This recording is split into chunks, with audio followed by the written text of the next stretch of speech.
Greetings to all of our friends around the world and welcome to today's live webcast of Arianespace's 24th launch of Soyuz. Tonight, Soyuz will launch a single passenger, FalconEye 2. She's on an Earth observation mission. We're coming to you live from our Paris studio. Very happy that you could be with us. You can imagine that back in Kourou, the teams are gearing up for liftoff, which is due in just under 15 minutes. And we're going to go over to Kourou to get us started, where Stefan Israel, Arianespace Chief Executive, is standing by. Stefan, I can see you. Welcome and thanks for being with us. How are things in Kourou? We're nearing liftoff. Are all systems go? Yes, so everything is going very well in Kourou. You know that we are in the context of the pandemic, so the Jupiter Control Center has a limited audience tonight, but we are with all the teams, the Arianespace team, our customers, the UAE and our partners, the satellite manufacturers, CNES and ESA, and so we are now in the final checks. Can you describe the mission in a bit more detail, maybe some facts and figures, and who else is involved on the satellite side? So tonight we are going to deliver for the UAE Armed Forces. It's a very important mission. The mission FalconEye is a satellite which has been manufactured by two strong partners of Arianespace, Airbus Defence and Space and Thales Alenia Space. And again, we are going to deliver for the UAE. All right, we are into final operations. Can you give us a rundown on how the mission will proceed? What are some of the milestones that we should be looking out for? So 5 hours ago, we decided to fuel the Soyuz 3 stage, and now we are going to monitor how the weather is going to evolve up to the very end before liftoff. So let's be cautious to this point. And if the weather is okay, then we will lift off. We will have a mission duration of 58 minutes. First, the Soyuz 3 stage is going to deliver during approximately 9 minutes, and after we will have 2 burns of the frigate upper stage, and after 58 minutes, we will have the separation of the FalconEye satellite. Okay, Stefan, many thanks. Stefan's going to take his place with his team in what we call the fishbowl, and he'll be back with us at the end of the broadcast. Stefan, see you after liftoff. As you can see, we're on time and we're on target for liftoff. So many people responsible for making the mission happen. With Stefan is his team, that's the Arianespace High Command, also called the Flight Desk. There are others, many others making the mission happen, and we want to bring some of them to you, introduce them, the dramatis personae. We have the mission director, an Arianespace person, next to the DDO, whose voice you're going to be hearing. And he's going to call out the 1 minute mark, the 10-minute mark, sorry, coming up. The mission director, Didier Said, tonight from Arianespace, sitting alongside the Myrto Madlon, who will be calling out the milestones both before and during the mission. You'll be hearing his voice a lot, and he's getting ready to call out the 10-minute mark.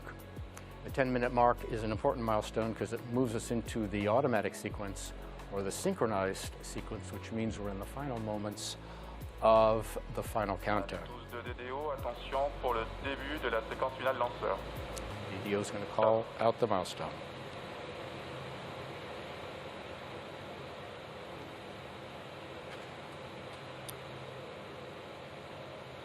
Okay, we are in the final moments of the final countdown. What's happening, basically, power passing from the ground computers, which are controlling everything now, to the launcher, making her autonomous. And right on time, we want to welcome Romy Chevrier of Arianespace, who's Deputy Head of Mission Analysis at Arianespace. Welcome. Take a seat. I'll sit down with you. Tell us briefly what you do. Actually, our department is in charge of the trajectory design and separations and supervise the real-time telemetry monitoring. All right. We have a series of films for you tonight. Can you talk us through this first one? This is the mission. Yes. This is the liftoff, and this will be the beginning of the atmospheric phase. which will end with the separations of the boosters. A few later on, there will be the fairing jettisoning.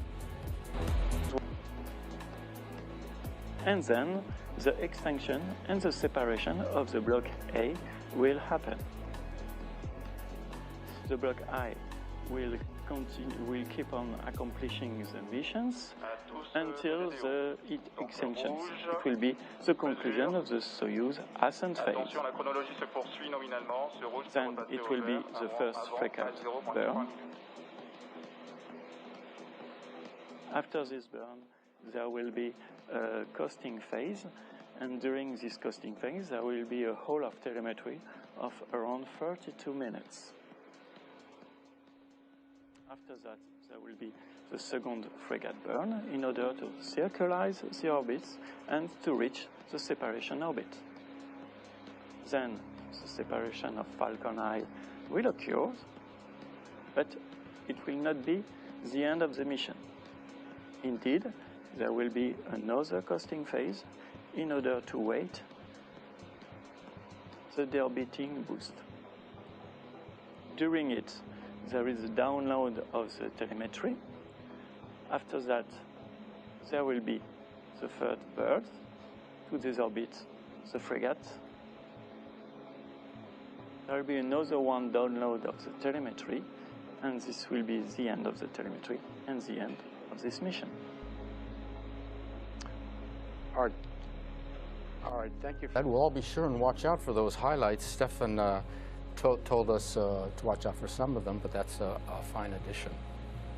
We're going to go over to Kourou again, and we're going to visit with Marie-Claire, who is the head of the CSG, the Guiana Space Center, the first woman in the role. She'll be with us shortly. CSG, of course, playing a huge part in every launch. And Marie-Claire overseeing all of those activities. A lot of activities, of course, going into making up a launch, the preparation, the launch itself, and of course everything that comes afterward in the telemetry. Marie-Claire, I can see you. I can also see the green status panels behind you. Welcome. It all looks green. Is that the case? Yes.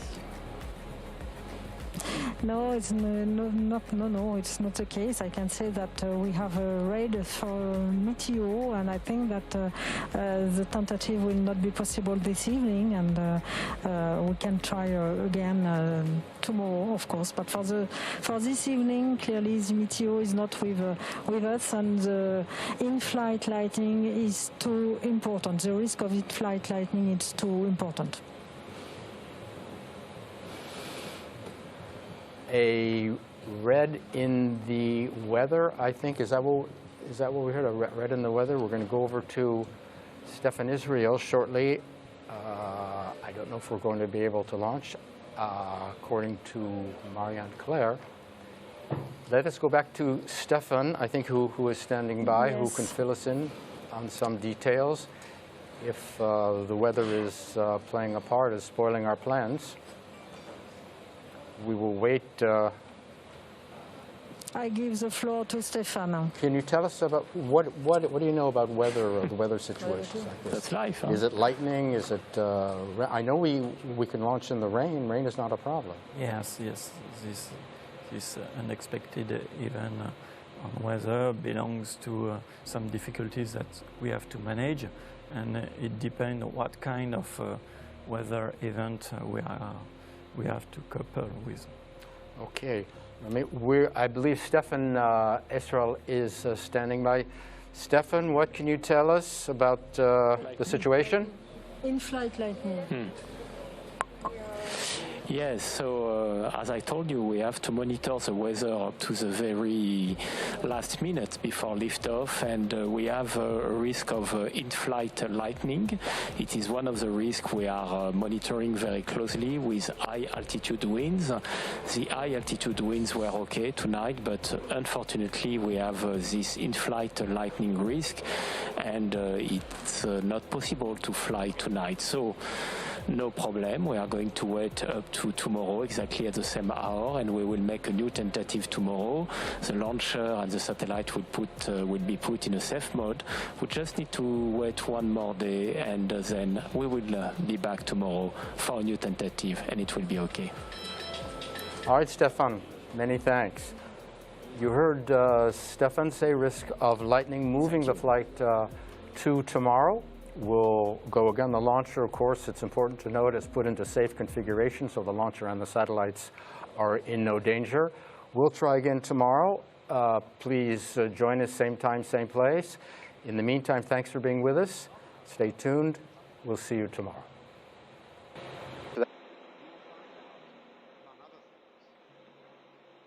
À 12 de DDO, arrêt du temps des comptes suite à la confirmation d'un rouge météo. Que tous les moyens restent activés pour une mise en configuration d'arrêt de la base de lancement.